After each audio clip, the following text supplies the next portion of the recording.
Olá, comandante! Seja bem-vindo ao Centro de Ensino Náutico, um canal dedicado ao conteúdo para crescimento e evolução na área marítima e náutica do nosso país. Falando em evolução, você precisa evoluir a sua carteira de arraiz amador para mestre amador? Se sim, então fica ligado nesse vídeo que ele é para você. Nesse vídeo vamos conhecer a Carta Náutica de Instrução, disponibilizada pela Marinha do Brasil para a realização do exame de mestre amador. Eu sou o instrutor Igor Falcone e esse é o canal CE Náutico, Centro de Ensino Náutico. Muito bem, então essa aqui é a Carta Náutica disponibilizada pela Marinha do Brasil para a realização do exame de mestre amador. Porém, antes mesmo de a gente apresentar a Carta Náutica, vamos a alguns avisos bem importantes. O primeiro deles é que comida e bebida não combinam com carta náutica. Então, se você tem aquela garrafinha de água, né, que costuma deixar próximo ali na mesa, ou se você gosta de tomar aquele cafezinho, não deixe nas proximidades da carta náutica. Evite. Da mesma forma aquele salgado, que às vezes a gente acha que, né,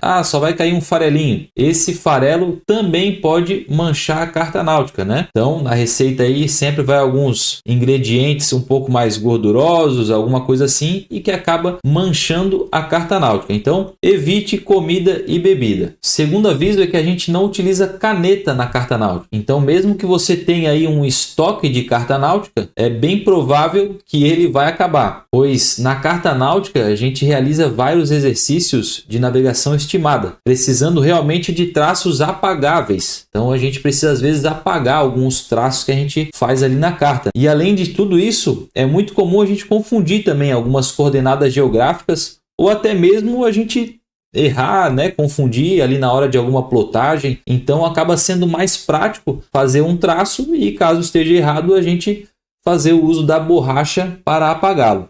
Inclusive a borracha é um dos nossos 4 equipamentos para trabalhar com a carta náutica, né?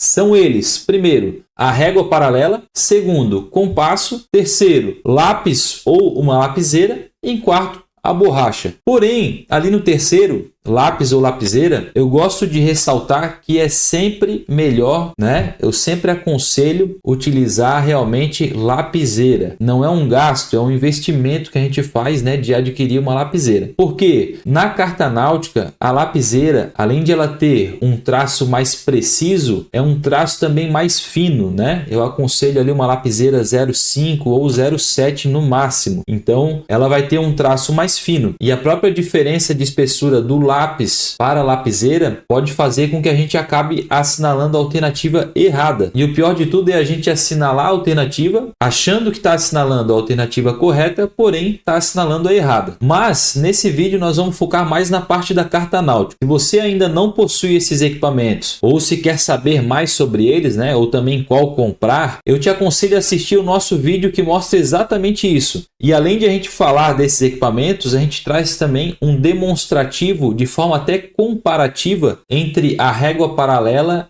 e o esquadro, tentando repassar um pouco através do vídeo como que é a forma de trabalhar de cada um, de forma que quem veja o vídeo consiga tentar identificar o que seria o equipamento mais fácil, né, para estar utilizando, qual que se adaptaria melhor para si, até para não acabar gastando dinheiro, pois a gente sabe que alguns desses materiais não são baratos. E a ideia aqui é realmente ajudar. Mas vamos lá. Essa carta náutica que você está vendo é a mesma carta náutica utilizada pela Marinha do Brasil, porém com algumas pequenas alterações. Essas alterações, inclusive, eu chamo de agregações. O que eu fiz? Eu agreguei, né, eu adicionei alguns detalhes nessa carta náutica de maneira a facilitar. Mas no decorrer da apresentação eu vou explicar. Vamos começar então por um elemento da nossa carta náutica que o pessoal sempre que se depara com uma carta náutica pergunta: o que são esses números espalhados na carta? Então esses números no mar representam a profundidade naquele determinado local. Então essas profundidades elas são registradas na baixa-mar média de Cisígia. O que é a maré de Cisígia, né? É aquela maré que nós temos na lua cheia e na lua nova, quando a maré tem uma maior amplitude de oscilação, ou seja, ela sobe bastante e desce bastante. Dessa forma é tirada uma média dessas medidas na baixa-mar para chegar nesses números, que na tábua de maré seria a escala 0. Então, sempre no menor nível que nós temos na média, né, das baixa-mares, estará representado aqui na carta náutica. Então, sempre que eu verificar na tábua de marés, vamos pegar aqui um exemplo, tá? 106 metros. Se eu verifico na tábua de marés em determinada data, determinado horário, tá? A maré está lá 1,2 metros. Significa que eu tenho que pegar esse 106 e somar 1,2. Então, naquele horário, naquele dia, a profundidade aqui será de 107 metros e 20 centímetros, por conta da tábua de marés que me informa 1,2. E aí é só realizar a soma. Além de todos esses números espalhados na carta náutica, representando a profundidade, nós temos também essas linhas.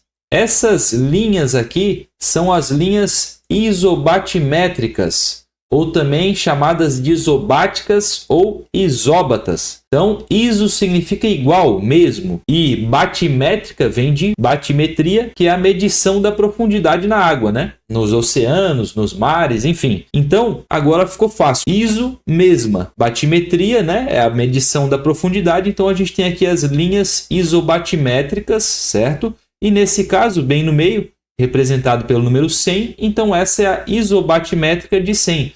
Toda essa linha possui 100 metros de profundidade. Nessa carta náutica em específico, nós temos 4 isobatimétricas. Então, de novo aqui com a carta inteira, nós temos a isobatimétrica de 100 aqui. Aqui a isobatimétrica de 50. Aqui a isobatimétrica de 20.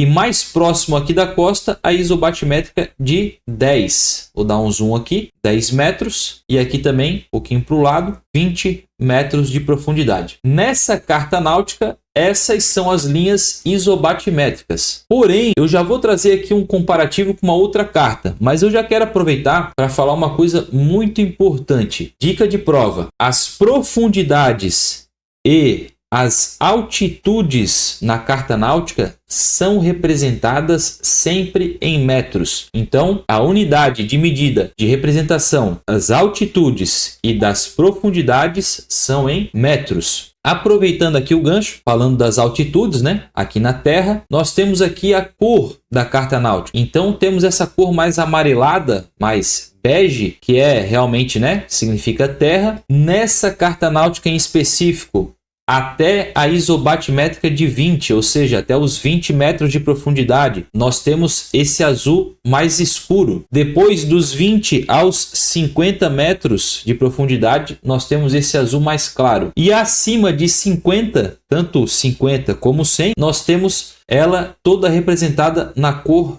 branca. Então eu vou trazer aqui outra carta náutica porque eu quero mostrar para vocês a diferença daquela carta náutica de instrução para essa. Nessa carta náutica, que é de Paranaguá a Imbituba, nós temos a cor azul escuro até a isobatimétrica aqui de 10 metros. Depois o azul claro até a isobatimétrica de 20 metros. E acima de 20 metros já temos a coloração branca. Depois temos a isobatimétrica de 50, de 100, de 200, de 500 e até de 1000 metros de profundidade. Então depende da carta. Interessante verificar aqui as isobatimétricas. Cada carta traz, né, isobatimétricas diferentes e colorações também diferentes de acordo com a carta. E aqui nessa outra carta eu quero mostrar para vocês, que também é uma dica de prova, essa coloração verde. Essa coloração verde na carta náutica é chamada de estirância. Estirância é uma parte que, de acordo com a oscilação da maré, ora está coberto pela água e ora está seco, né? Então não tem água, tá? Voltando aqui para a nossa carta náutica, vamos entender como que ela está representada pelos paralelos e meridianos, né? Paralelos indicando a latitude e os meridianos indicando a longitude. Então nós temos esse paralelo aqui na carta, que seria o de 23 graus, e aqui nós temos o de 23 graus e meio, ou seja, 23 graus e 30 minutos. Esses são os dois paralelos que nós temos na nossa carta náutica. E os meridianos, nós temos o meridiano de 42 graus, aqui, cortando a nossa rosa dos ventos. Nós temos o meridiano de 42 graus e 30 minutos, aqui no meio da carta. E aqui o meridiano de 43 graus. Lembrando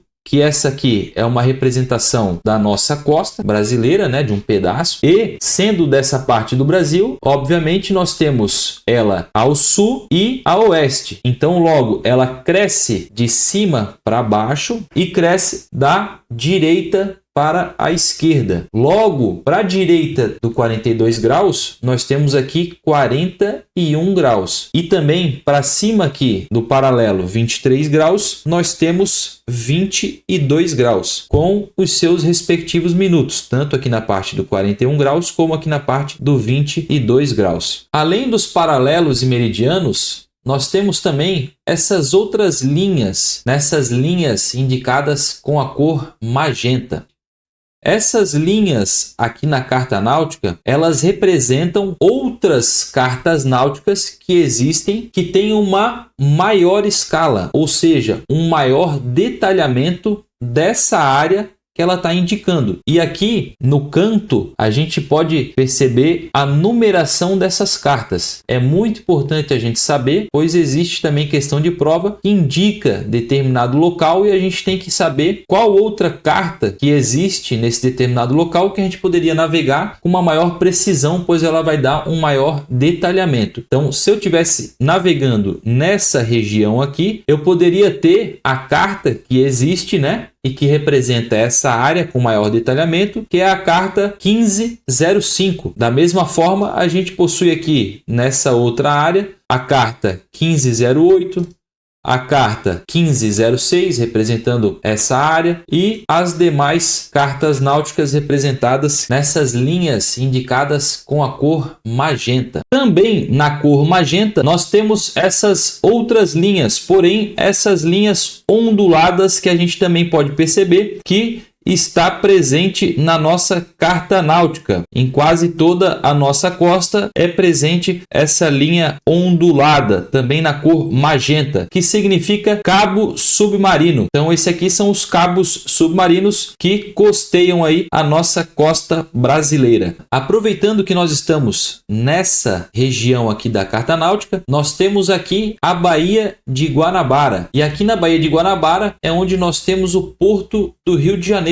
Então, caso caia alguma questão relacionada ao porto do Rio de Janeiro, saiba que ele fica aqui na Baía de Guanabara. Da mesma forma, aqui na entrada da Baía de Guanabara, nós temos alguns faróis. E eu já quero começar a falar deles e também explicar essa descrição dobrada, que é justamente aquelas informações que eu agreguei nessa carta náutica. Por conta de muitos relatos de alunos que vão fazer a prova de mestre amador e ora se deparam com uma carta náutica em português e ora se deparam com uma carta náutica em inglês, eu fiz questão de colocar nessa carta náutica as informações que nós temos principais, tanto de farol como também do tipo do fundo, dobrada, tanto com a informação em português como também em inglês. Dessa forma fica mais fácil de vocês estudarem e saberem. Então, vamos lá. Vamos abordar somente 2 faróis hoje, pois se eu fosse abordar todos eles, ia ficar um vídeo muito extenso, muito longo. Por conta disso, eu fiz um vídeo somente falando dos faróis. Está lá no nosso canal. Você pode acessar CE Náutico e entrar no vídeo que fala somente dos faróis da carta náutica da prova de mestre amador. Vamos iniciar aqui abordando esse primeiro farol, que é esse aqui no canto superior esquerdo. Está escrito aero. Esse aero, dica de prova, significa aerofarol.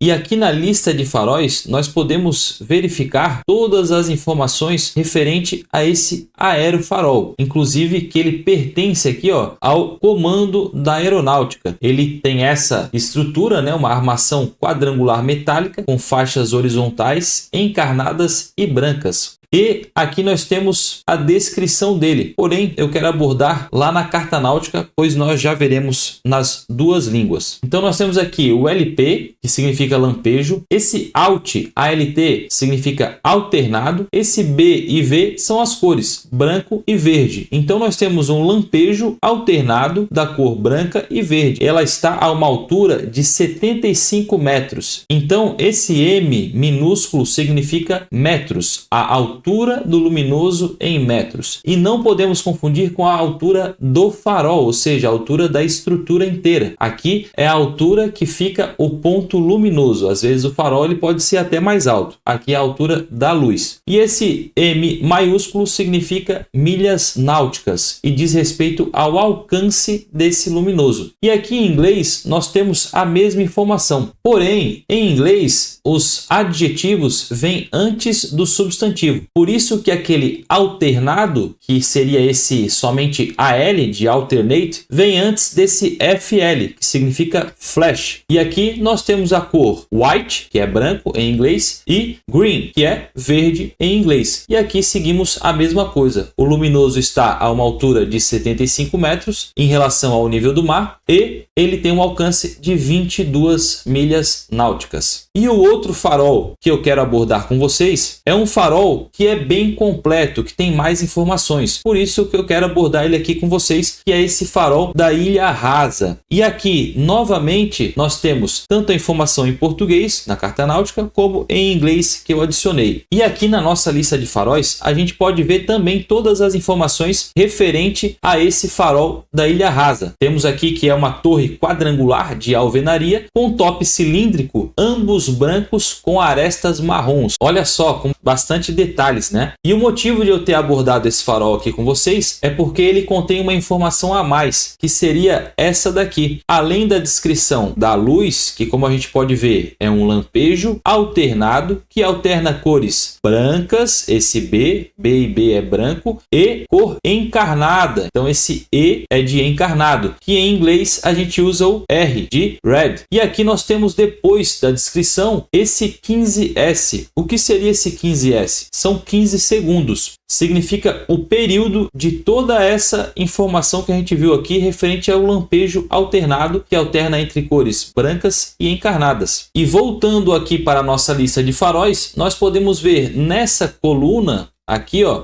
que diz respeito à característica, o período, a fase detalhada, a intensidade, né, que a gente tem do nosso ponto luminoso, temos aqui a informação desse período. Então seria uma cor branca num período de 0,5 segundos, ou seja, meio segundo, é um flash bem rápido, e depois um eclipse de 4,5 segundos, 4 segundos e meio, fica realmente apagado. Novamente um flash branco de meio segundo e se apaga 4 segundos e meio. E depois um flash também bem rápido, né, meio segundo, da cor encarnada, e novamente 4,5 segundos de eclipse, ou seja, se apagando. Então totalizando 15 segundos esse período. Outra informação muito importante e que eu já vou mostrar lá na carta náutica, mas nós já vamos aproveitar para ver aqui, seria isso, o alcance desse luminoso. Temos aqui a cor branca com alcance de 51 milhas náuticas e a cor encarnada com alcance de 45 milhas náuticas, que é o que a gente consegue ver aqui. Antes aqui do alcance nós temos a altura, igual no aerofarol, a altura do ponto luminoso em relação ao nível do mar, que está a 101 metros de altitude, e temos aqui 51/45 M maiúsculo. 51, como a gente viu lá na lista de faróis, é o alcance da luz branca e 45 é o alcance da luz encarnada. E aqui do lado do nome Ilha Rasa nós temos entre parênteses 77, que é a altura da ilha, né? A altitude que contém a ilha. O luminoso passa disso, pois além da ilha nós temos toda a estrutura, como a gente viu lá na lista de faróis. E aqui logo abaixo da descrição do farol nós temos a sigla DGPS, que significa Sistema de Posicionamento Global Diferencial. O DGPS ele serve para fazer correções das informações emitidas pelos satélites em relação às suas informações previamente conhecidas. Então, basicamente, ele corrige a diferença que tem entre o que o satélite falou e o que ele já sabe. E aí ele repassa essa informação já corrigida para os navios, para as plataformas, enfim, para o usuário, e dessa forma tem uma precisão maior. E aqui abaixo do DGPS a gente tem a sigla RC, que significa Rádio Farol Circular. Então, na ilha rasa a gente também tem ali um rádio farol e que emite ondas de rádio para todas as direções. Por isso que a gente tem ali o circular. E através dessas ondas de rádios que a gente vai poder utilizar um equipamento que a gente também tem a bordo, que se chama radiogoniômetro, que serve para a gente fazer marcações e também auxiliar na nossa navegação. Então, esses foram os dois faróis que eu achei bem relevante de estar passando aqui para que vocês consigam compreender tanto a parte, né, lá do aerofarol, como aqui no farol da ilha rasa, onde já tem essa parte do período. Nós temos outros faróis, ó, aqui na carta náutica, como esse um pouco para o lado, nas ilhas Maricás, que também tem o período, e demais aí faróis que contêm o período. Porém, vamos voltar aqui mais para a esquerda da carta, que eu quero agora abordar as partes que a gente tem na carta náutica e que costumam cair bastante na prova. Então, aqui nas proximidades da Baía de Guanabara, nós temos a Ilha do Pai, localizada aqui, e a Ilha da Mãe, bem comum em algumas questões de prova. Logo aqui ao lado, nós temos a Ponta de Itaipu, a Ilha Rasa, localizada aqui, como a gente viu, e à esquerda da ilha rasa temos aqui a Laje Redonda. Aqui nessa região eu gostaria também de comentar sobre as Ilhas Tijucas e as Ilhas Cagarras. Então tem um probleminha que também aborda essas ilhas. E aqui ao lado do nome Ilhas Cagarras nós temos esse símbolo. Esse símbolo é muito importante. Também tem uma questãozinha de prova que pode cair relacionada a ele, e ele significa ponto recomendado de fundeio. Próximo às Ilhas Cagarras, nós temos aqui a Ilha de Palmas, com o farol. Também tem uma questãozinha que aborda esse farol da Ilha de Palmas. E caminhando agora para a direita aqui da nossa carta náutica, nós temos aqui o arquipélago de ilhas das Ilhas Maricás, que são um conjunto ali de ilhas e que também é bem relevante, costuma cair bastante na prova. Quero ressaltar aqui também esse símbolo que significa casco sossobrado, e esse PA é a posição aproximada, ou seja, aqui é a posição aproximada da onde está esse navio que afundou e que, conforme esse símbolo, não oferece risco à navegação. Mais para o lado direito temos a Ponta Negra com o farol de Ponta Negra. Andando mais um pouco para o lado direito, temos aqui a Ponta de Saquarema e a Laje de Itaúna. E é bem relevante aqui, ó, vou dar um zoom nesse símbolo, que é o símbolo da igreja, a igrejinha da Ponta de Saquarema. Mais para o lado direito temos aqui as 4 balizas da milha medida. Então elas estão alinhadas entre elas e estão à distância de 1 milha náutica. Elas realmente existem, pessoal, estão lá. Mas para o lado direito a gente pode ver aqui a Ilha de Cabo Frio, e aqui, ó, bem ao sul da Ilha de Cabo Frio, o farol da Ilha de Cabo Frio. Mais para cima temos a Ponta da Prainha, e aqui em cima a Ponta da Lajinha. Também costumam cair em provas. Aqui a Ilha dos Papagaios, Ilha Comprida, e aqui outras ilhas que não costumam cair muito. Pessoal, aqui todos os faróis reforçando com a informação dobrada, né? Tanto em português como em inglês, para facilitar. E da mesma forma como os faróis, eu quero mostrar agora alguns símbolos. Aqui tem também da cor do farol, B de branco e W white, e aqui o fundo. Então nós temos aqui A, que significa areia, e S, que é sand em inglês, que é areia também. Aqui é um fundo de areia e lama.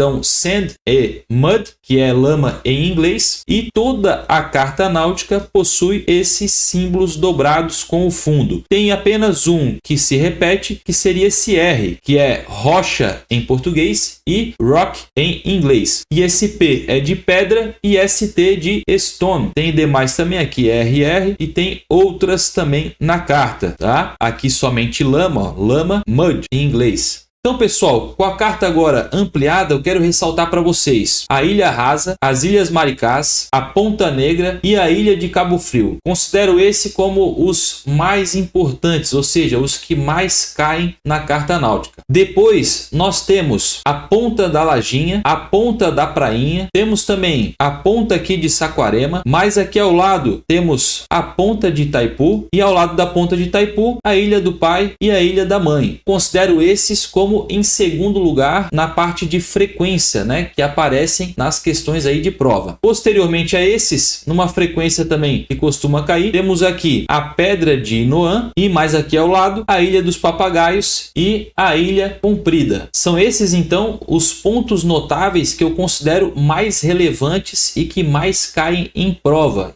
Inclusive, falei aí os que costumam cair mais, até na ordem, né, de maior frequência para menor frequência. E para finalizar, eu gostaria de passar uma dica. Nós temos que sempre lembrar que aqui no paralelo 23 graus, acima dele estaremos trabalhando com o paralelo 22 graus. Da mesma forma lá do outro lado, à direita do paralelo 42 graus, nós vamos estar trabalhando com o 41 graus e com os seus respectivos minutos. Gosto de ressaltar também, é interessante sempre olhar o todo quando a gente tem dúvida. Quando tivermos dúvida em relação a esse determinado ponto, por exemplo, aqui seria 41 graus e está entre os 55 e os 50. Logo, se o 50 está à direita e o 55 à esquerda, está crescendo para a esquerda. Então aqui soma-se 3. Temos aqui 41 graus e 53 minutos. Da mesma forma, se eu tiver que adicionar os segundos. E sempre que formos verificar na escala de latitude, que lembrando, fica no lado da carta, para fazer alguma medição de distância, temos que lembrar que esses intercalados correspondem a 1 minuto. E 1 minuto na escala de latitude é igual a 1 milha náutica. Antes mesmo de finalizar, se você chegou até aqui, significa que agora está por dentro de praticamente toda a carta náutica da prova de mestre amador. Então, nos ajude deixando o seu like nesse vídeo. Inclusive, já aproveita para se inscrever, para ficar por dentro de mais vídeos como esse e também para nos ajudar a crescer e entregar ainda mais conteúdo de qualidade. Tanto para crescer e evoluir, como também para tirar a habilitação de mestre amador,